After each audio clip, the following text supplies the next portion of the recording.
Hey there, and welcome to True Scary Stories. Before we dive in, don't forget to hit that like button, subscribe to the channel, and drop a comment telling us where you're from and what time you're watching. That helps YouTube know you love creepy stories, and it'll keep sending more your way. True Middle of Nowhere Horror Stories. Story 1. The radio tower. Jake had been working as a radio tower maintenance technician for 3 years when he got assigned to Tower 47. The job was simple enough. Drive out to the middle of the Nevada desert. Once a week, climb the 300-foot tower, check the equipment, and head home. The pay was good because nobody wanted to make the 4-hour drive to the most isolated spot in the state. The first few visits went normally. The tower stood alone in a valley surrounded by barren hills, with nothing but sagebrush and rocks for miles in every direction. The nearest town was a gas station and diner called Mercy, population 23, and even that was 2 hours away. Jake would arrive at dawn, do his work, and be gone by noon. It was on his 5th visit that he noticed something odd. As he was climbing down the tower, he saw tire tracks in the dirt around the base. Fresh ones. This was strange because the access road was gated, and Jake had the only key. The tracks were wide, like from a big truck or RV, and they circled the tower several times before heading off toward the hills. The following week, the tracks were still there, but now there were more. Someone had been coming here regularly. Jake found cigarette butts scattered around, all the same brand. Marlboro, Reds. There were also signs that someone had been digging near the tower's foundation, small holes like they were looking for something. Jake mentioned it to his supervisor, but the man just shrugged. "Probably just some desert rats looking for copper to steal," he said. "Long as they don't mess with the equipment, it's not our problem." But Jake couldn't shake the feeling that something was wrong. The next week, he decided to arrive earlier than usual. He left his house at 2 a.m. and reached the tower just as the sun was coming up. That's when he saw them. 3 RVs were parked in a semicircle around the base of the tower. They looked old and beaten up, with rust stains and patched windows. Smoke was rising from a campfire, and Jake could see people moving around between the vehicles. At least a dozen of them. Jake parked his truck behind a hill and watched through binoculars. The people looked wrong somehow.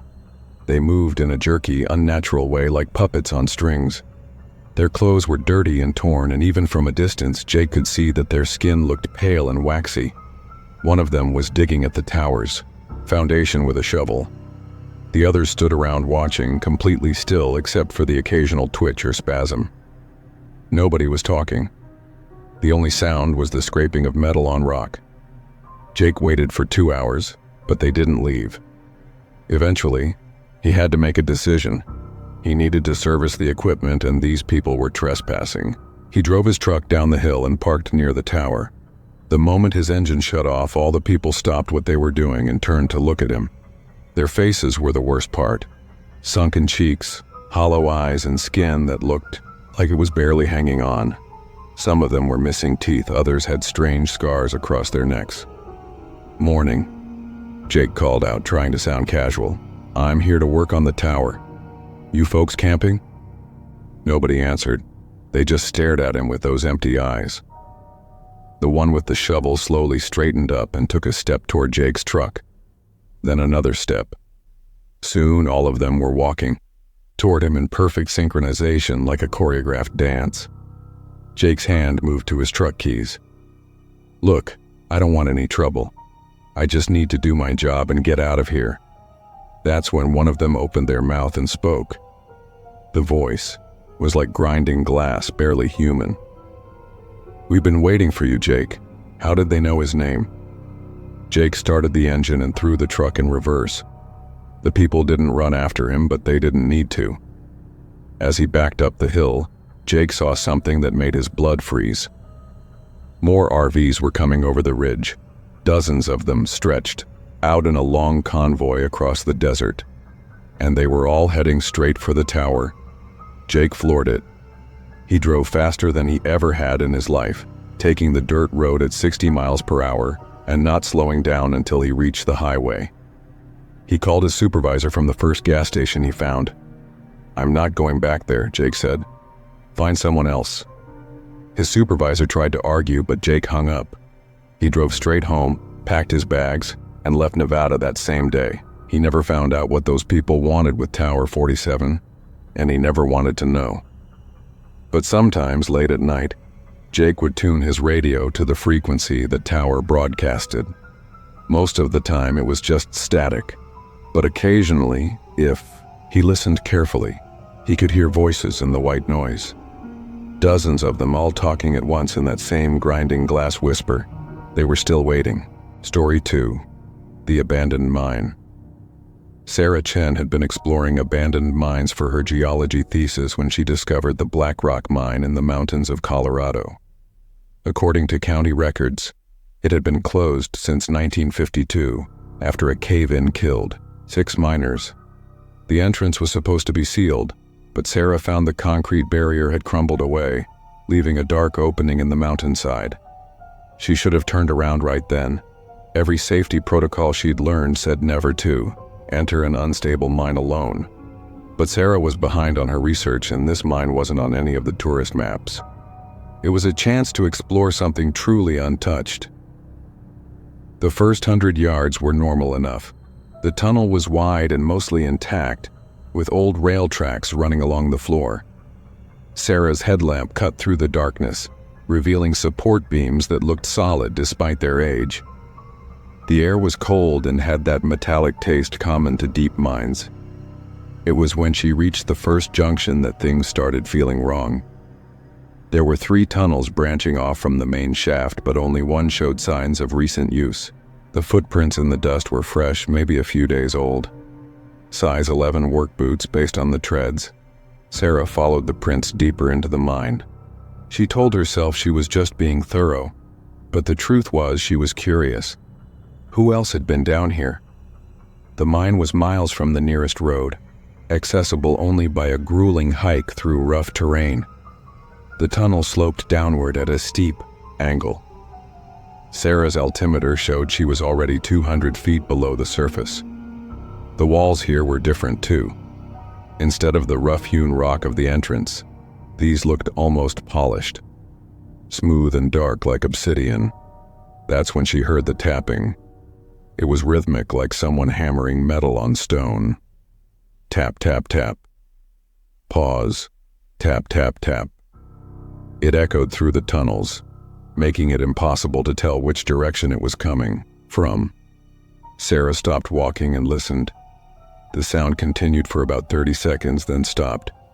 She waited in the silence, her heart pounding. Nothing. Just the drip of water somewhere in the distance. Sarah continued following the footprints. The tunnel leveled out and opened into a large chamber. Her headlamp beam revealed something that made her gasp. The walls were covered in symbols carved deep into the rock.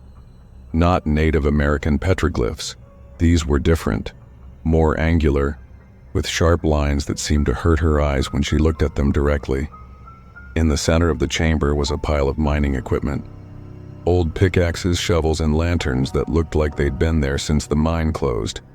But sitting on top of the pile were newer items: a digital watch, a cell phone, a wallet. Sarah picked up the wallet with trembling hands. The driver's license inside belonged to Marcus Webb, age 34, from Denver. The photo showed a bearded man with kind eyes. The license had expired 6 months ago. That's when the tapping started again. Louder now and definitely coming from somewhere deeper, in the mine. But this time there was another sound mixed in with it. A scraping noise like something being dragged across stone. Sarah should have run. Every instinct screamed at her to get out of there. But the academic in her was fascinated by the symbols on the walls. She'd never seen anything like them in any of her textbooks. She took out her camera and started taking pictures. The flash illuminated the chamber in stark white light. For just an instant, Sarah thought she saw something moving in one of the tunnel openings on the far side of the chamber. Something pale and thin that quickly ducked back into the shadows. The tapping stopped. Sarah lowered her camera and listened. The silence was complete now, heavy and oppressive. Even the water dripping had stopped.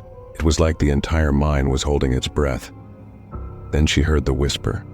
It was barely audible, like wind through leaves, but it was definitely a human voice, speaking words she couldn't understand in a language that sounded ancient and wrong. The whisper seemed to come from all around her, echoing off the carved walls. Sarah backed toward the tunnel she'd entered from, but somehow she'd gotten turned around in the dark. There were 4 tunnel openings now instead of 1, and they all looked identical. Her headlamp beam couldn't penetrate more than a few feet into any of them. The whispering grew louder. Now it sounded like multiple voices, all speaking in unison. The words seemed to crawl inside Sarah's head, making her feel dizzy and sick. The symbols on the walls appeared to be moving, writhing like living things in her peripheral vision. That's when she saw the man. He was standing in one of the tunnel openings, barely visible in the edge of her light. Tall and thin, wearing the kind of work clothes miners used to wear. But something was wrong with his proportions. His arms were too long, hanging down past his knees. His head was tilted at an impossible angle. "Welcome," the man said in a voice like grinding stone. "We've been waiting so long for someone new." Sarah ran. She picked the tunnel that felt right and sprinted into the darkness, her headlamp beam bouncing wildly. Behind her, she could hear footsteps, multiple sets all moving in perfect synchronization. The tunnel seemed to stretch on forever. Sarah's lungs burned and her legs ached, but she didn't dare stop. The footsteps behind her were getting closer, and now she could hear breathing, heavy, labored breathing that echoed off the tunnel walls. Finally, she saw a light ahead. Daylight. Sarah burst out of the mine entrance and kept running until she reached her car. Her hands shook so badly she could barely get the keys in the ignition. As she drove away, Sarah looked back at the mine entrance. A figure was standing there watching her leave. Even from a distance, she could see those impossibly long arms. Sarah never submitted her thesis. She changed her major to English literature and moved to Florida, as far from mountains and mines as she could get. But sometimes in her dreams, she still hears that whispering. And sometimes she finds herself drawing those symbols on pieces of paper without remembering how she learned them. The Black Rock mine was sealed permanently 6 months later after 2 hikers reported seeing unusual activity in the area. The official report cited safety concerns due to structural instability, but the locals know better. They know some things are better left buried in the dark. Story 3. The forest road Tom Bradley had driven long-haul trucks for 15 years, and he thought he'd seen everything the American highway system had to offer. But nothing had prepared him for the call he got on that rainy October night. The dispatcher's voice crackled through his CB radio at 2:37 a.m. "Tommy, we need you to make a pickup in Millbrook, Oregon. GPS coordinates being sent to your phone now." Tom checked the location and frowned. The coordinates pointed to the middle of the Cascade National Forest, miles from any town. "What kind of pickup?" he asked. "Medical supplies," came the reply. "Rush job, double pay." The money was too good to pass up. Tom had been saving for his daughter's college tuition, and this job would cover 2 months' worth. He turned his rig north and headed into the mountains. The GPS led him off the main highway and onto progressively smaller roads.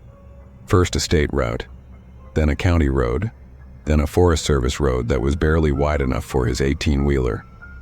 The rain was coming down harder now, and his headlights barely penetrated the wall of pine trees on either side. After 3 hours of careful driving, Tom reached the coordinates. There was nothing there but trees and darkness. No building, no other vehicles, no sign of medical supplies. Just a small clearing beside the road where someone had set up a single floodlight, powered by a generator. Tom parked his truck and climbed out. The rain had stopped, but the forest was still dripping. Every sound seemed amplified in the silence. His footsteps on wet leaves, the tick of his cooling engine, the distant hoot of an owl. Under the floodlight was a stack of wooden crates, each about the size of a coffin. There were 12 of them arranged in a neat pyramid. They had shipping labels addressed to a medical facility in Seattle, but no return address. The crates were heavy. It took all of Tom's strength to load them onto his truck using the forklift. As he was securing the last crate, Tom noticed something odd. One of the labels had peeled back slightly in the rain, revealing another label underneath. This one was older, written in faded ink. Instead of a medical facility, it was addressed to something called the Millbrook Research Station. Tom had never heard of any research station in this area. He was about to investigate further when he heard a sound that made his blood run cold. Screaming. It, too, was coming from deep in the forest, echoing between the trees. Not human screaming. This was something else. Something wild and full of pain and rage. The sound went on for nearly a minute before cutting off abruptly. Tom quickly finished securing the cargo and climbed back into his cab. As he started the engine, his headlights swept across the tree line. For just a moment, he thought he saw figures standing between the pines. Tall, thin shapes that didn't quite look human. He put the truck in gear and started back down the narrow road. In his side mirror, he could see the floodlight getting smaller in the distance. Then it went out, plunging the forest back into complete darkness. The drive back should have taken 3 hours, but Tom found himself on roads he didn't recognize. The GPS showed him heading in the right direction, but the landscape looked wrong. The trees were too tall, their branches too twisted, and there were no other vehicles anywhere, not even the occasional Forest Service truck he'd expect to see. That's when Tom started hearing things inside his trailer. It began as a soft scratching, sound like mice in the walls, but it grew louder and more aggressive. Soon it sounded like something was clawing at the inside of the wooden crates. Then came the thumping, as if something was trying to break out. Tom pulled over and grabbed his flashlight. The sound stopped the moment he opened his door. He walked around to the back of the trailer and listened. Nothing but silence. He was about to get back in the cab when he noticed something that made his heart skip. One of the crates had a crack running down its side. Not a crack from rough handling. This looked like something had broken it from the inside, and there was something dark leaking from the crack. Something that looked like blood. Tom got back in his truck and drove faster. He just wanted to deliver the cargo and get paid. Whatever was in those crates wasn't his problem, but the sounds started again. Louder now and more coordinated. It sounded like multiple things were moving around in there, communicating with each other. The scratching became rhythmic, almost like Morse code. Then Tom heard something that nearly made him drive off the road. A voice, muffled by the wooden crates, but definitely human. A woman's voice, weak and desperate. "Help me," it said. "Please, someone help me." Tom slammed on the brakes. The truck skidded to a stop in the middle of the road. He sat there with the engine idling, his hands gripping the steering wheel so tight his knuckles were white. It had to be his imagination. Medical supplies didn't talk. But as he sat there, he heard it again. "I can hear you out there," the voice said. "I know you're listening. Please don't leave me." Now there were other voices joining in. Men and women all pleading for help. They sounded weak, like they'd been trapped for a long time. The scratching and thumping grew frantic. Tom picked up his CB radio with shaking hands. "Dispatch, this is Tommy. I need to know what's really in these crates." Static. No response. "Dispatch, come in. I'm not moving until someone tells me what I'm carrying." More static than a voice Tom didn't recognize. Cold and professional. "Mr. Bradley, you need to complete your delivery. Drive to the address on the shipping labels. Do not stop. Do not open the crates. Do not call anyone else." "Who is this? Where's my regular dispatcher?" "Complete your delivery, Mr. Bradley. Your family's safety depends on it." The line went dead. Tom felt a chill run down his spine. How did they know about his family? He'd never mentioned his wife and daughter on the company radio. Behind him, the voices in the trailer were getting louder. They were shouting now, begging and pleading.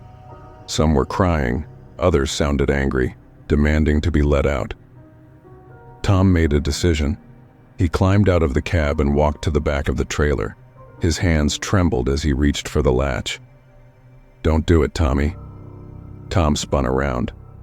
A man was standing beside his truck, tall and pale, wearing a dark suit that looked expensive. Tom hadn't heard him approach. "Who are you?" Tom asked. "Someone who's been looking forward to meeting you," the man said with a smile that didn't reach his eyes. "You've done good work tonight, very reliable, very discreet. We appreciate that in a driver." "I want to know what's in those crates." The man's smile faded. "No, you don't. Trust me on that. Some knowledge carries a price you're not prepared to pay." Behind them, the voices in the trailer had gone quiet. The sudden silence was somehow worse than the screaming. "Drive to Seattle," the man said. "Deliver the cargo, collect your payment, go home to your family. Forget this night ever happened." "And if I don't?" The man reached into his jacket and pulled out a photograph. It showed Tom's house, with his wife watering flowers in the front yard and his daughter playing in the driveway. "I think you'll make the right choice," the man said. Tom looked at the photograph, then at the crates, then back at the man in the dark suit. He thought about his daughter's college fund. He thought about the voices begging for help. He thought about his wife's smile when he came home from long trips. He got back in his truck and drove to Seattle. The delivery address was a warehouse in an industrial district. Tom backed up to the loading dock and watched through his mirrors as workers in hazmat suits unloaded the crates. They moved quickly and efficiently, like they'd done this many times before. Tom never saw what was inside the crates. He never found out what happened to the people whose voices he'd heard. He took his payment, cash as promised, and drove home. But he couldn't forget. The voices haunted his dreams, begging for help he hadn't given. He started drinking to sleep, then drinking to function during the day. His wife left him 6 months later, taking their daughter with her. Tom still drives long-haul trucks, but he turns down the high-paying jobs now. He sticks to regular freight on major highways. He doesn't want to know what other secrets travel the back roads of America in the middle of the night.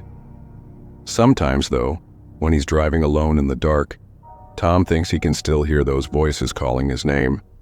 Story 4. The weather station, Dr. Elena Vasquez, had been monitoring weather patterns in remote locations for the National Weather Service for 8 years when she got assigned to Station Delta 7. The job was supposed to be routine, spend 2 weeks alone at an automated weather station in the Alaskan wilderness, perform maintenance on the equipment, and collect data readings. Station Delta 7 was located 300 miles north of Anchorage, accessible only by bush plane. The nearest human settlement was an Inuit village 150 miles away. Elena had worked isolated postings before, but nothing quite this remote. The pilot who flew her in was a grizzled man named Chuck who'd been flying supplies to weather stations for 20 years. As they circled the station before landing, Elena could see it was just a small cluster of buildings surrounded by endless tundra. A main lab, a living quarters building, and the weather monitoring tower with its array of instruments. "You sure?" "You want to stay out here alone?" Chuck asked as he unloaded her supplies. "This place has a reputation." "What kind of reputation?" Chuck shrugged. "The last guy who worked this station quit after 3 days. Said the equipment was malfunctioning, reading impossible temperatures and weather patterns that couldn't exist." Elena had heard similar stories about other remote stations. Isolation could play tricks on the mind, making people see patterns in data that weren't really there. "I'll be fine," she said. "See you in 2 weeks." The first few days went smoothly. The station's equipment was old but functional, and the data readings were exactly what Elena expected for the season. Temperatures hovering around freezing, light winds from the northwest, clear skies. She settled into a routine of checking, the instruments every few hours and spending the rest of her time reading or catching up on paperwork. It was on the fourth night that things started getting strange. Elena was reviewing the day's data when she noticed something odd in the temperature readings. At exactly 3:17 a.m., the external thermometer had recorded a temperature of 247 degrees Fahrenheit. That was impossible. It was colder than the surface of Pluto. Elena checked the instrument calibration, but everything looked normal. She made a note to inspect the thermometer in the morning, but when she checked the next morning, the thermometer was working perfectly. The impossible reading was gone from the data log, like it had never existed. Elena was sure she'd seen it, but there was no record of it anywhere in the system. That night, she decided to stay awake and monitor the equipment in real time. She made coffee and settled in at the monitoring station, watching the displays as the hours ticked by. Everything was normal until 3:16 a.m. At 3:17 a.m., all the instruments went crazy at once. The thermometer plummeted to 247 degrees, then shot up to 400 degrees, then back down again. The barometric pressure reading showed impossible fluctuations. The wind speed indicator spun wildly, registering gusts of over 200 miles per hour, while Elena could see through the window that the air was completely still. Most disturbing of all was the seismograph. It was showing massive seismic activity, like a major earthquake was happening directly underneath the station. But Elena felt nothing. No shaking, no vibration, nothing. The impossible readings lasted for exactly 1 minute. Then everything returned to normal. Elena checked the data log, but once again, there was no record of what she'd just witnessed. Over the next few days, the same thing happened every night at precisely 3:17 a.m. Elena tried everything she could think of, recalibrating the instruments, checking for electrical interference, even moving some of the sensors to different locations. Nothing worked. The phantom readings continued, and they were always erased from the permanent record. But Elena started noticing other things too. During the day, when she was outside servicing the equipment, she would sometimes see movement in her peripheral vision. When she turned to look, there was never anything there. Just empty tundra stretching to the horizon. She also started hearing sounds at night. Not the usual wind or settling noises she expected from the buildings, but something else. Footsteps circling the station. The creak of the weather tower as if someone was climbing it, tapping on the windows that stopped the moment she went to investigate. On the 8th night, Elena decided she'd had enough. She was going to solve this mystery once and for all. At 3:15 a.m., she bundled up in her warmest gear and went outside. If something was interfering with the instruments, she was going to find it. The night was clear and bitterly cold. Elena's breath formed clouds of vapor that froze instantly in the air. She positioned herself where she could see all the weather monitoring equipment and waited. At exactly 3:17 a.m., the impossible happened. The air around Elena began to shimmer, like heat waves rising from summer pavement. But this was different. The distortion was so intense it made her eyes water to look at it. The shimmering formed a rough circle about 50 feet in diameter, with the weather station at its center. Inside the circle, Elena could see things that shouldn't exist. The tundra was gone, replaced by a landscape of jagged black rock under a sky filled with swirling red clouds. The temperature difference was so extreme that frost began forming on Elena's equipment, even though she could feel intense heat radiating from the distortion. And there were figures moving in that alien landscape. Tall and thin, wearing what looked like environmental suits. They were operating strange instruments, taking readings and making adjustments to devices Elena couldn't begin to understand. One of the figures noticed her and pointed. The others stopped what they were doing and turned to look. Even through their helmets, Elena could see that they weren't human. Their faces were too long, their eyes too large and dark. The lead figure approached the edge of the distortion. When it spoke, its voice came from everywhere at once, like it was being transmitted directly into Elena's brain. "Interesting," it said. A local observer. We did not detect your presence. Elena tried to speak but couldn't make any sound. The cold was so intense she could barely move. We are conducting atmospheric studies, the figure continued.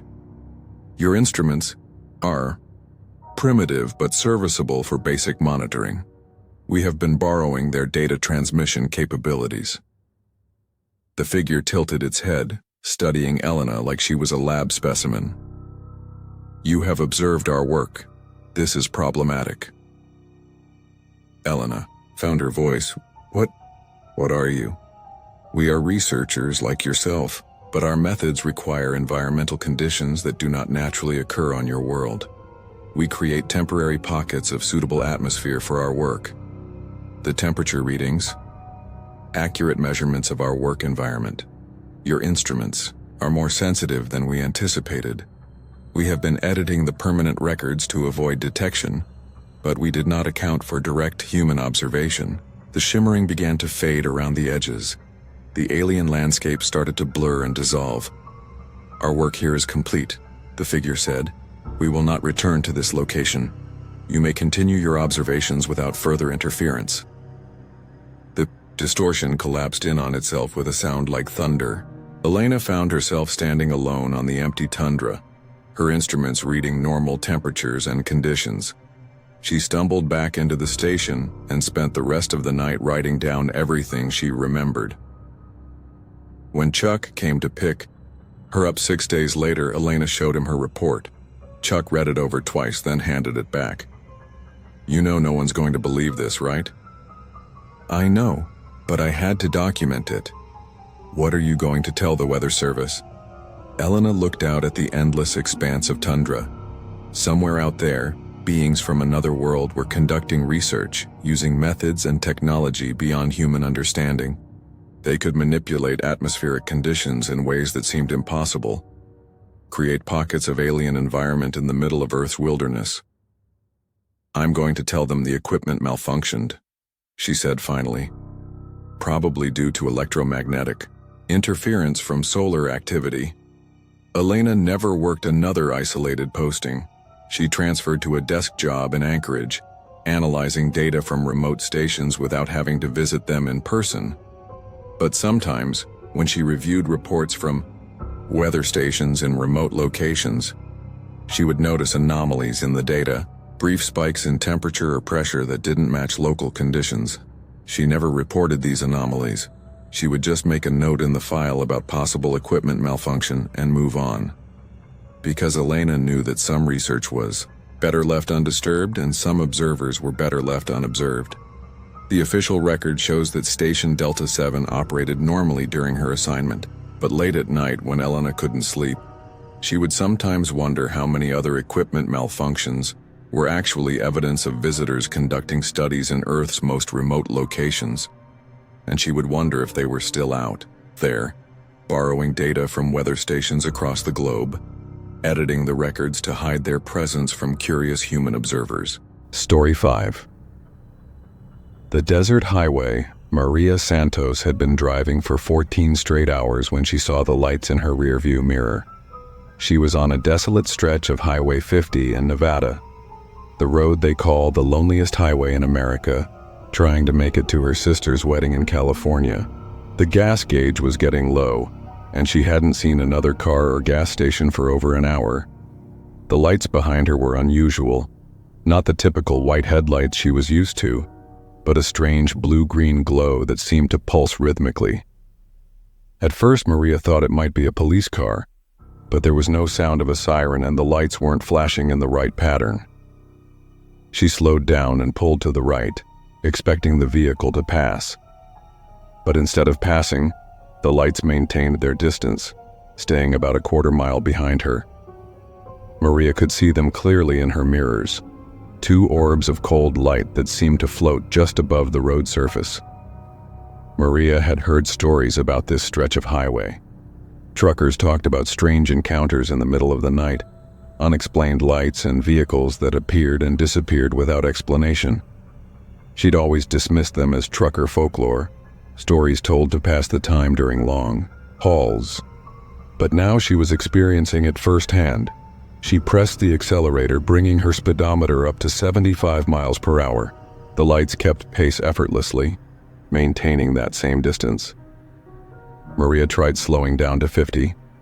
Same result. The lights matched her speed perfectly, never getting closer or farther away. After 20 minutes of this strange convoy, Maria's fuel warning light came on. She was down to less than a gallon, maybe 30 miles of range left. The last gas station she remembered passing was at least 50 miles back. She had no choice but to keep driving forward and hope she found fuel soon. That's when she saw the exit sign. Desert view, gas, food, lodging, 1 mile. Maria had driven this route many times before visiting family, and she was sure there had never been an exit here. This part of the highway was notorious for having no services for over 100 miles. But the sign looked official, and her fuel situation was becoming desperate. She took the exit. The blue-green lights followed. The off-ramp led to a perfectly maintained road that curved around a small hill. As Maria crested the hill, she saw something that made her blink in disbelief. Below, in a small valley, was what looked like a perfectly normal truck stop from the 1950s. A gas station with old-style pumps, a diner with neon signs, and a small motel with a vacancy sign glowing in red letters. There were several other vehicles parked around the complex, cars and trucks from different eras, all in pristine condition despite their age. A 1960s Mustang, a 1970s Cadillac, even what looked like a Model T Ford. All were occupied by people who sat perfectly still behind their steering wheels. Maria pulled up to the gas pumps. A uniformed attendant immediately appeared, a young man with slicked back hair and a smile that looked painted on. He moved with jerky mechanical motions like an animatronic figure. "Fill it up, miss?" he asked in a voice that sounded like it was coming through an old radio. Maria nodded, too tired and confused to speak. Through her side mirror, she could see the blue-green lights had parked at the edge of the lot, still maintaining their distance. As the attendant pumped gas, Maria noticed other details that made her skin crawl. The numbers on the gas pump were spinning backward, but she could hear fuel flowing into her tank. The attendant's reflection wasn't visible in the chrome surface of the pump. And the other customers, they hadn't moved at all since she arrived. They just sat in their cars, staring straight ahead with empty expressions. "Beautiful night for a drive," the attendant said, still smiling that disturbing smile. "You heading somewhere special?" "My sister's wedding," Maria managed to say. "How nice. Family's important. Family's forever." His eyes were completely black, with no whites or pupils visible. "Will you be staying the night? We have very comfortable rooms." Maria looked at the motel. Every room had its light on, but she couldn't see any movement in the windows. Just shadows that might have been people standing perfectly still. "I need to keep driving," she said. The attendant finished pumping gas and hung up the nozzle. "That'll be $1.50, he said. $15 would have been expensive for that much gas. $1.50 was impossible unless... Maria looked at the pump more carefully. Instead of today's date, it showed May 15th, 1959 in small letters at the bottom. She handed the attendant a $20 bill. He looked at it like he'd never seen money before, turning it over in his hands. "I'm sorry, miss, but we don't accept this type of currency. Do you have anything from earlier times?" Maria checked her wallet. She had about $40 in various bills, all modern. The attendant shook his head at each one. "Perhaps you'd like to stay the night while we sort this out?" he suggested. "I'm sure we can work something out in the morning." The blue-green lights pulsed brighter, and Maria heard a low humming sound coming from their direction. The sound seemed to resonate in her bones, making her feel drowsy and confused. I need to think about it," she said, fighting the urge to just give in and accept their offer. Maria walked toward the diner, hoping to clear her head. Through the windows, she could see customers sitting at tables and booths. But like the people in the cars, they weren't moving. Their food sat untouched in front of them, and their coffee cups were full but steaming as if they'd just been poured. She pushed open the diner door, and a bell chimed with a sound like breaking glass. Every head in the place turned to look at her in perfect unison. Men in work clothes, women in vintage dresses, even a family with 2 small children, all staring with those same black empty eyes. A waitress approached, her uniform crisp and clean despite looking decades old. Her name tag said Betty in cheerful script letters. "Table for 1, honey," Betty asked in that same radio-static voice. "We have a lovely special tonight, fresh and never been served before." Maria backed toward the door. "I'm not hungry, thanks." "Oh, but you must try something. Everyone who visits Desert View tries our special. It's our most popular dish." Betty's smile widened, showing teeth that were too sharp and too numerous for a human mouth. The other customers were starting to stand up from their tables, moving with that same jerky mechanical motion as the gas attendant.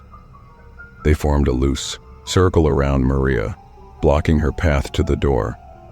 "We don't get many new visitors," said a man in a 1940s business suit. "Most of our guests have been with us for quite some time. Decades, in some cases. The Johnson family there," Betty pointed to the family with children. "They've been enjoying our hospitality since 1963. Never complained once about the service." The Johnson family waved at Maria in perfect synchronization. The children's mouths opened and closed like they were trying to speak, but no sound came out. Maria bolted for the door. She burst outside and ran toward her car, but the gas attendant was blocking her path. Behind him, she could see more figures emerging from the motel rooms, dozens of people in clothing from different decades, all walking toward her with that same mechanical gait. "You can't leave yet," the attendant said. "You haven't paid for your gas." The blue-green lights were getting brighter, and the humming sound was so loud now that Maria could barely think. She felt an overwhelming urge to just stop running, to join the others and stand perfectly still until someone told her what to do. But then she remembered her sister's wedding, her family waiting for her, the life she had outside this impossible place. Maria grabbed the gas nozzle from her car and sprayed fuel across the ground between her and the approaching figures. Then she pulled out her cigarette lighter. "I'll burn this whole place down," she shouted. The figures stopped moving. For the first time, their painted smiles faltered. "That would be unwise," the attendant said. "Fire spreads so quickly in the desert, and there's nowhere to run for miles and miles." But Maria could see uncertainty in those black eyes now. She kept the lighter ready and backed toward her car. "Let me leave and I won't cause any trouble. You still haven't paid for your gas." Maria reached into her glove compartment and pulled out something she'd forgotten she had. A silver dollar from 1955 that had been a gift from her grandfather years ago. She held it up. The attendant's eyes widened. That's acceptable currency." He sounded surprised, almost disappointed. Maria tossed the coin to him and jumped in her car. The engine started immediately and she floored the accelerator. In her rearview mirror, she could see the figures standing motionless as she drove away, their forms getting smaller and smaller. The blue-green lights followed her to the highway, then suddenly vanished the moment her tires hit the main road.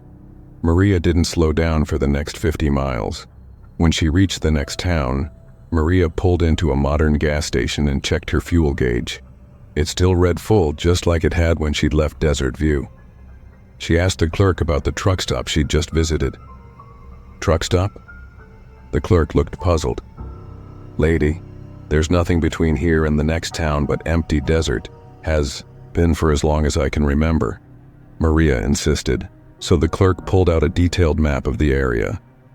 There was no exit where she'd turned off, no road leading to a valley, no Desert View listed anywhere. But when Maria checked her wallet, the 1955 silver dollar was gone. She made it to her sister's wedding, but she never drove Highway 50 again. Instead, She took the longer route through populated areas, sticking to interstates with plenty of traffic and well-lit rest stops. But sometimes when she's driving at night and her fuel gauge gets low, Maria finds herself checking the rearview mirror for blue-green lights. And sometimes she swears she can still hear that bell from the diner door, chiming like breaking glass in the distance. The official highway department records show no exit or services in that area of Highway 50. But truckers still tell stories about Desert View, the truck stop that appears when you need it most and disappears when you need it least. They say if you're ever desperate enough to stop there, make sure you have old money to pay your bill. Because once you accept their hospitality, you might find yourself staying much longer than you planned. Story 6. The Lighthouse. David Park had been a lighthouse keeper for 12 years when he got assigned to Beacon Point Light, an automated lighthouse on a small island off the coast of Maine. The job was supposed to be simple: spend 3 months alone maintaining the equipment and making sure the automated systems continued to function properly. The lighthouse had been automated in the 1970s, but the Coast Guard still required human oversight for the more remote installations. Beacon Point was about as remote as they got, 15 miles from the mainland, accessible only by helicopter or boat in calm weather. The island was barely large enough for the lighthouse and the small keeper's quarters attached to its base. David had worked isolated postings before, so the solitude didn't bother him. He actually preferred it to the busy harbor lights where tourists and boaters were constantly interrupting his work. Here he could focus on his duties and enjoy the peace of the ocean. The helicopter pilot who dropped him off was a chatty older man named Captain Mills, who'd been ferrying supplies to lighthouses for 20 years. "You sure you want to stay out here alone?" Mills asked as they unloaded David's supplies. "This place has a history." "What kind of history?" Mills shrugged. "Last keeper quit after 6 weeks. Said the light was malfunctioning. Turning on and off at random times, changing colors, pointing in the wrong directions. Of course, the Coast Guard checked the equipment and everything was working fine." David had heard similar stories about other automated lights. Sometimes the computerized systems would develop glitches that were hard to diagnose. It was part of why they still needed human keepers. "How long since someone lived here full-time?" David asked. "About 8 months. Had trouble keeping anyone here long-term. You're the 4th keeper they've sent this year." After Mills left, David settled into his routine. The lighthouse was a classic design, a tall white tower with a rotating beacon at the top, visible for 20 miles in clear weather. The light was controlled by a computer system that turned it on at sunset and off at sunrise, with sensors that could adjust the brightness based on weather conditions. During the day, David would inspect the equipment, clean the lens, and perform routine maintenance. In the evening, he would radio his status to the Coast Guard station on the mainland. The work was straightforward and peaceful. It was on his 4th night that David first noticed something odd about the light. He was in the quarters reading when he saw flashes outside his window that didn't match the lighthouse's normal rotation pattern. David climbed the stairs to the lamp room at the top of the tower to check the equipment. Everything looked normal. The massive lens was rotating at its programmed speed, casting its beam across the dark ocean. But as David watched, he could swear the light was pausing longer in certain directions, as if it was searching for something specific. David checked the computer logs. According to the system, the light was operating perfectly within normal parameters. No unusual patterns, no malfunctions detected. But over the next few nights, David continued to notice irregularities. The light would dim without explanation, sometimes dropping to barely visible levels before returning to full brightness. Other times, it would flash in rapid sequences that didn't match any navigation code he knew. Most disturbing of all, sometimes, the light would change color. Instead of the standard white beam, it would shift to green or blue or a deep red that made the surrounding fog look like blood. David reported these observations to the Coast Guard, but their remote monitoring showed no problems. "All systems normal," they told him. light operating within specifications. On his 10th night, David decided to stay awake and observe the light directly. He positioned himself in the lamp room with a notebook and started recording everything he saw. At first, everything was normal. The light rotated every 10 seconds, casting its beam across the water. But at exactly 2:30 a.m., things changed. The light stopped rotating and pointed due north toward a section of ocean where David had never seen any ships. It held that position for nearly 5 minutes, pulsing in a steady rhythm. 3 short flashes, 3 long, 3 short. SOS in Morse code. Then the light changed to that deep red color and began moving in a different pattern. Instead of rotating, it was sweeping back and forth across a small area of water, like it was searching for something. The beam seemed to penetrate deeper into the water than should have been physically possible, illuminating shapes moving beneath the surface. David grabbed his binoculars and focused on the area where the light was pointing. At first he saw nothing but dark water and waves. But then something broke the surface. It was a ship, but not like any ship David had ever seen. The hull was made of some dark material that seemed to absorb light rather than reflect it. There were no visible lights or navigation markers, and it moved silently through the water without any sign of engines or propulsion. As David watched, more ships appeared. Dozens of them, rising from the depths like they'd been waiting on the ocean floor. They formed a rough circle around the island, their dark hulls barely visible against the night sky. The lighthouse beam continued its search pattern, and David realized it wasn't searching randomly. It was guiding the ships, showing them safe passage between underwater obstacles.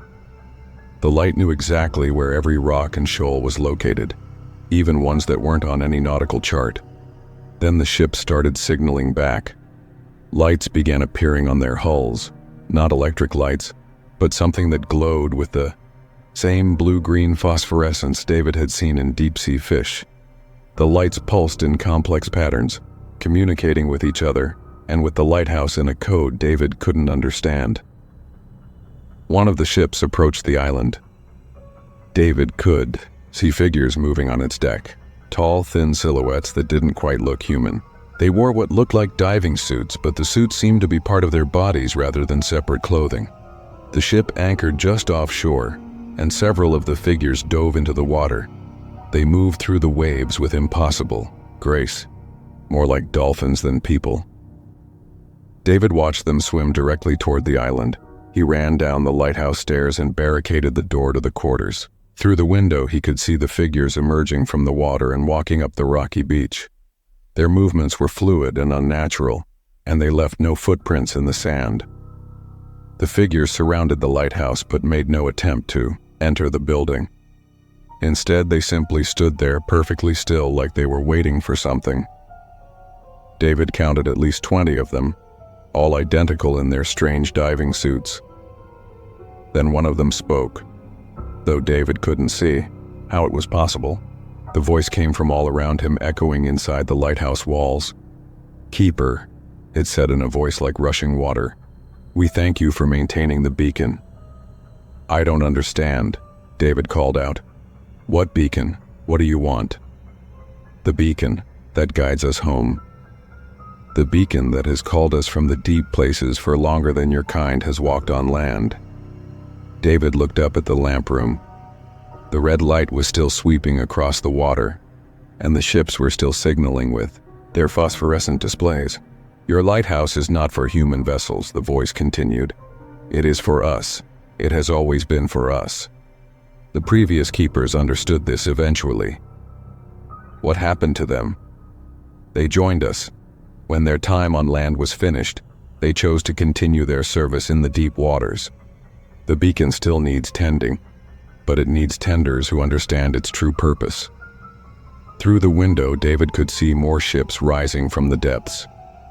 The ocean was full of them now, stretching to the horizon, all waiting for the lighthouse to guide them safely to whatever destination lay beneath the waves. "I won't do it," David said. "I won't help you."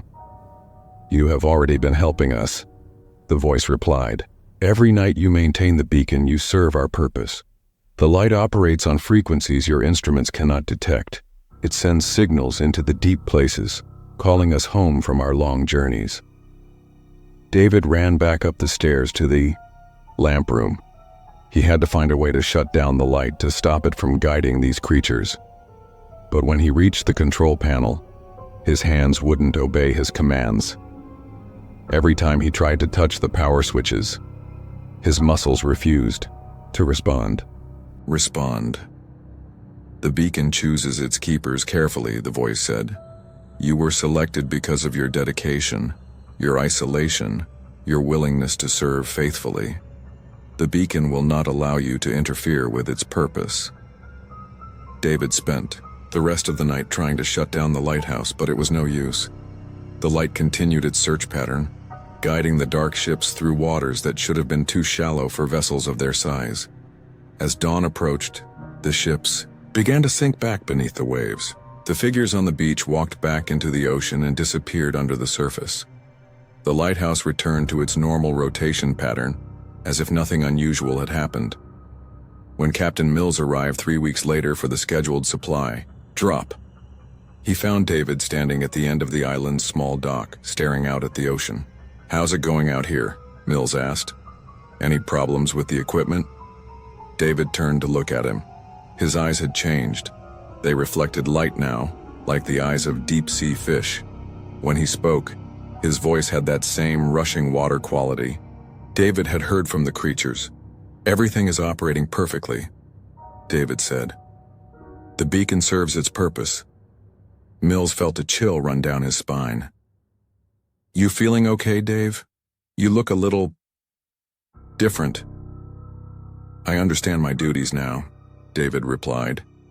The lighthouse has educated me about its true function. I will serve faithfully until my replacement arrives. Mills left the supplies and got back in his helicopter as quickly as possible. He reported his concerns to the Coast Guard, but they said David's radio check-ins had been normal. All systems were functioning within specifications. David stayed on Beacon Point for another 2 months, maintaining the lighthouse with perfect efficiency. His radio reports were brief and professional. The automated systems never showed any malfunctions, but fishing boats in the area began reporting strange sightings. Ships that appeared on radar but couldn't be seen with the naked eye. Lights moving beneath the water at depths where no human vessel could survive. Sounds that came from the ocean at night. Not whale songs, but something that sounded almost like singing. When David's replacement arrived, they found the lighthouse in perfect condition. David was nowhere to be found, though his belongings were still in the quarters. The only sign of his departure was a set of wet footprints leading from the lighthouse to the edge of the island, where they disappeared into the waves. The Coast Guard officially listed David as missing at sea, presumed drowned, but the new keeper reported that sometimes, on very clear nights, he could see a figure standing on the rocks below the lighthouse. A figure that would wave at the beacon before walking back into the ocean. Beacon Point light continues to operate, automatically guiding ships safely along the coast. But sometimes on nights when the fog is thick and the ocean is restless, the light will change patterns. It will sweep the deep waters with beams of impossible color, calling to things that rise from trenches no human has ever explored. And sometimes, very late at night, other lighthouse keepers along the coast report hearing sounds in their radio. Static. Voices like rushing water speaking in codes older than any human navigation system, coordinating movements in the vast darkness beneath the waves. The beacon still serves its purpose, and it still needs keepers who understand the true meaning of faithful service. Story 7. The research station, Dr. Jennifer Walsh had been studying glacial ice cores in Antarctica for 6 years when she volunteered for the most isolated assignment available, a solo research station 400 miles from the nearest human settlement. The station, designated Ice Station Echo, was positioned on a glacier that had been stable for thousands of years. Jennifer's mission was to spend 4 months alone extracting and analyzing ice samples that could provide climate data going back 100,000 years. The work required complete isolation to avoid contamination from human activity. A supply plane would drop off equipment and food, then return to pick her up when the research period was over. The station itself was small but well equipped. An insulated prefab building with sleeping quarters, a laboratory, and communication equipment. Solar panels and a wind generator provided power, while a heating system kept the interior temperature comfortable despite the brutal Antarctic conditions outside. For the first month, everything went according to plan. Jennifer fell into a routine of drilling ice cores during the brief periods of daylight, then analyzing samples in the lab during the long polar nights. The work was fascinating. Each layer of ice contained atmospheric data from a different period in Earth's history. It was while analyzing a core sample from 50,000 years ago that Jennifer made her first disturbing discovery. Embedded in the ice at that level was something that shouldn't exist. Fragments of what looked like manufactured metal. The pieces were small, no bigger than coins, but they showed clear signs of artificial construction. Geometric patterns, precise edges, and a metallic composition that didn't match any known natural minerals. Jennifer documented the find carefully and sent digital images to her colleagues via satellite communication. The response was immediate and puzzling. Her department head called her directly, something that rarely happened during field assignments. "Jenny, I need you to stop working on that particular core sample," Dr. Martinez said over the crackling satellite phone. "Set it aside and focus on other sections of the glacier. But this could be significant. If there's manufactured material in ice that old, it could change our understanding of, I understand your excitement, but there are protocols for this type of discovery. I'm sending instructions for proper documentation and preservation. Do not analyze those fragments any further until you receive the new procedures." Jennifer was puzzled but agreed to follow instructions. However, her curiosity got the better of her. That night, she continued examining the metal fragments under her microscope. The patterns etched into the metal were incredibly complex, not random or decorative, but clearly functional. They reminded Jennifer of circuit boards, but the technology was far more advanced than anything she'd seen. The metal itself was unlike any alloy in her reference materials. But the most disturbing discovery came when Jennifer tried to photograph the fragments again. They had changed. The patterns were different now, more complex, as if they had rearranged themselves while she wasn't looking. Jennifer took dozens of photos, documenting every angle and detail. When she reviewed the images on her computer, she found something impossible. In several of the photos, there were additional objects visible in the background, objects that hadn't been there when she took the pictures. Dark shapes that looked almost like machinery, positioned around the edges of the laboratory just outside the range of the microscope's light. Jennifer checked the lab immediately. Nothing was there. But when she looked at the photos again, the shapes were still visible and they appeared to have moved slightly. Over the next few days, more metal fragments appeared in ice cores from different time periods. Some were from 30,000 years ago, others from 80,000 years ago.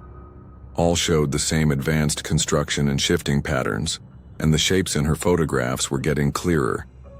They were definitely machines of some kind, sleek, angular constructions that seemed to be made of the same unknown metal as the fragments, but they were much larger, some of them the size of small buildings. And in the latest photos, Jennifer could see that they had lights, pulsing, rhythmic lights that formed patterns similar to the etchings on the metal fragments. Jennifer tried to contact her supervisors again, but the satellite communication system wasn't working. Every time she attempted to place a call, she got only static. The internet connection was down as well, leaving her completely cut off from the outside world. That's when she noticed the changes in the ice around the station. The glacier had been perfectly stable for millennia, but now there were cracks appearing in the surface. Not the random stress fractures she'd expect from normal ice movement, but geometric patterns that spread out from the research station like a vast spider web. and the cracks were glowing. The same blue-white phosphorescence she'd seen in the photographs was emanating from deep within the ice, following the fracture lines across the glacier. At night, the entire surface around the station was illuminated by this unnatural light. Jennifer realized that her ice core drilling had done more than extract samples for analysis. It had awakened something that had been dormant beneath the glacier for thousands of years. On her 60th day at the station, Jennifer was analyzing the latest core samples when she heard a sound she'd never heard before in Antarctica: machinery. The sound was coming from below, transmitted through the ice, a low rhythmic humming that seemed to vibrate through the entire glacier. Jennifer could feel it in her bones, a frequency that made her teeth ache and her vision blur. She went outside to investigate, despite the brutal cold and the polar night darkness. The phosphorescent cracks in the ice were brighter now, and she could see movement beneath the surface. Large shapes shifting in the depths, following the crack patterns toward her research station. The metal fragments in her lab had changed again. Now they were glowing with the same blue-white light, and the patterns on their surfaces were moving like living circuits. When Jennifer tried to touch one of them, she received a mild electric shock. But more disturbing than the fragments themselves was what happened when she tried to remove them from the laboratory. Every time she attempted to take them outside or pack them away, the fragments would somehow return to their position on the lab table, as if they were anchored to that location by some invisible force. Jennifer began to suspect that the research station hadn't been positioned randomly. Someone had known what was buried beneath this particular section of glacier, and they had sent her here specifically to find it. On the 70th day, the machines emerged from the ice. Jennifer woke to the sound of metal grinding against rock. Outside her window, she could see massive constructions breaking through the glacier surface. The same angular machines from her photographs, but now fully visible and active. They were beautiful and terrifying at the same time.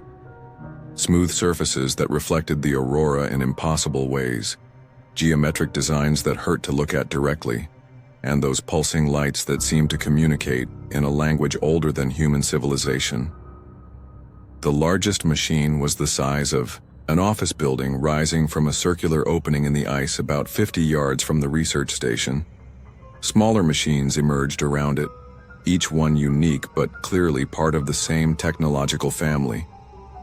Jennifer tried to contact the outside world again, but now she realized the communication problems hadn't been equipment failure. The machines were actively blocking her signals, creating an isolation barrier around the research station. She was completely cut off, alone on an Antarctic glacier, with technology that predated human civilization by tens of thousands of years. One of the smaller machines approached the research station. It moved without any visible propulsion system, gliding across the ice surface like it was weightless. As it drew near, Jennifer could see that it was scanning the building with beams of colored light. Then it spoke to her. The communication came directly into her mind, bypassing her ears entirely. The voice was inhuman but somehow familiar, as if she'd been hearing it in her dreams for weeks. "Dr. Walsh, thank you for awakening us." Jennifer tried to respond verbally but found she could communicate mentally just as easily. "What are you? How long have you been here?"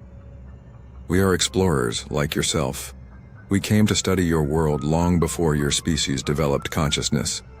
Our mission required deep sleep to preserve our systems during the long polar night of your planet's ice age.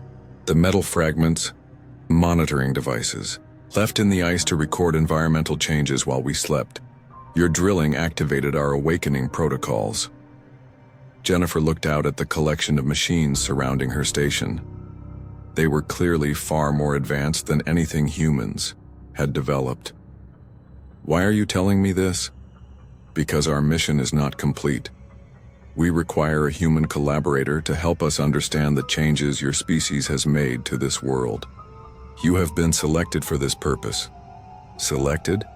"This whole assignment was arranged by individuals within your government who are aware of our presence. You were chosen because of your expertise and your psychological profile. You adapt well to isolation and unexpected situations. Jennifer felt a chill that had nothing to do with the Antarctic cold. Her entire career, her research interests, even her decision to volunteer for this assignment. How much of it had been her own choice, and how much had been manipulation by forces she didn't understand? What do you want from me? Partnership. Your knowledge of current atmospheric conditions, combined with our historical data, could help both our species understand the changes coming to this planet. Changes that will require cooperation to survive. Over the following weeks, Jennifer found herself working alongside technology beyond human comprehension. The machines shared data about climate patterns going back millions of years, showing her environmental cycles that made current climate change look like a minor fluctuation, but they also showed her what was coming next. Based on their calculations, Earth was heading for a period of dramatic atmospheric change that would make the ice ages look mild. Humanity would need advanced warning and technological assistance to survive. Jennifer became their human liaison, learning to interface with their systems and interpret their data for human understanding. The work was fascinating but also terrifying. She was collaborating with beings who had been observing Earth since before humans developed agriculture. When the supply plane finally arrived to pick her up, Jennifer faced an impossible choice. She could return to human society with knowledge that would change everything, or she could stay with the machines and continue the collaboration that might be humanity's only hope for survival. She chose to stay. The pilot reported that Ice Station Echo was empty when he arrived, with no sign of Dr. Walsh anywhere. Her personal belongings were gone, but her research equipment was left behind in perfect condition. The official report listed her as missing, presumed dead due to accident or equipment failure. But sometimes, other researchers working in remote Antarctic locations report strange radio signals during the long polar nights. Voices speaking in unknown languages, transmitting data about atmospheric conditions with precision far beyond human capabilities. And satellite images occasionally show unusual geometric patterns in the ice near Jennifer's last known location. Patterns that shift and change over time, as if something is still actively working beneath the glacier. The collaboration continues, hidden beneath the ice at the bottom of the world. Two species working together to understand changes that could reshape the entire planet. Dr. Jennifer Walsh is still conducting research, but her studies now span geological ages instead of human lifetimes. And somewhere in the files of various government agencies, there are reports about monitoring stations positioned at specific coordinates around Antarctica. Stations designed to detect the awakening of technologies that have been sleeping under the ice for longer than human civilization has existed. The research continues, the partnership grows stronger, and the data they collect suggests that humanity's understanding of its place in the universe is about to change forever.